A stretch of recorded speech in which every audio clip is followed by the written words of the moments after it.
नमस्कार, आप देख रहे हैं पुलिस महानगर। तो आइए शुरुआत करते हैं आज की कुछ खास खबरों से।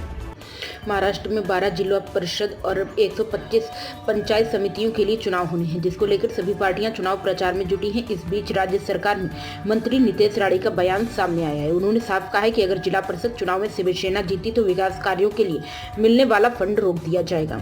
मंत्री नितेश राणे ने रविवार को एक चुनावी जनसभा को संबोधित करते हुए कहा कि विपक्षी शिवसेना पर निशाना साधते हुए कि अगर आगामी जिला परिषद और पंचायत समितियों के चुनाव में विपक्षी पार्टी के उम्मीदवार जीतते हैं तो उनके क्षेत्रों के विकास कार्यों के लिए मिलने वाला फंड रोका जाएगा। मैं चुनाव चिन्ह देकर ही धनराशि जारी करता हूं। दरअसल राणे रविवार को सिंधुदुर्ग जिले के कंकावली के फोंडा निर्वाचन क्षेत्र में चुनाव प्रचार के लिए पहुंचे थे, जहां उन्होंने एक चुनावी जनसभा को संबोधित किया। इस दौरान उन्होंने कहा, मैं चुनाव चिन्ह देकर ही धनराशि जारी करता हूं।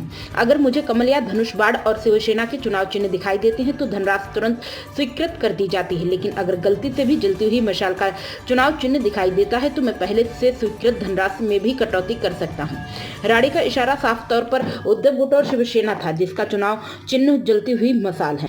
मंत्री राणे ने कहा कि जिला परिषद और पंचायत समिति के चुनाव एक तरफा हो रहे और मतदाता विरोधी उम्मीदवारों का समर्थन करने की जरूरत पर भी सवाल उठा रहे। उन्होंने कहा, स्थानीय चुनाव उनके सांसद पिता नारायण राणे के नेतृत्व में लड़े जा रहे हैं। उन्होंने विश्वास जताया कि अगले 5 सालों तक जिला उनके नेतृत्व में ही रहेगा।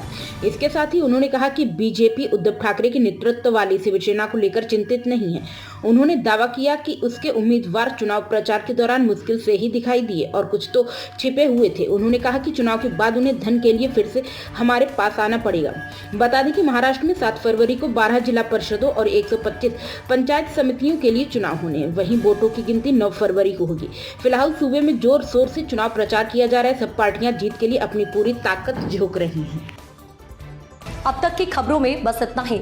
ऐसे ही खबरों के लिए बने रहें हमारे साथ। तब तक के लिए नमस्कार।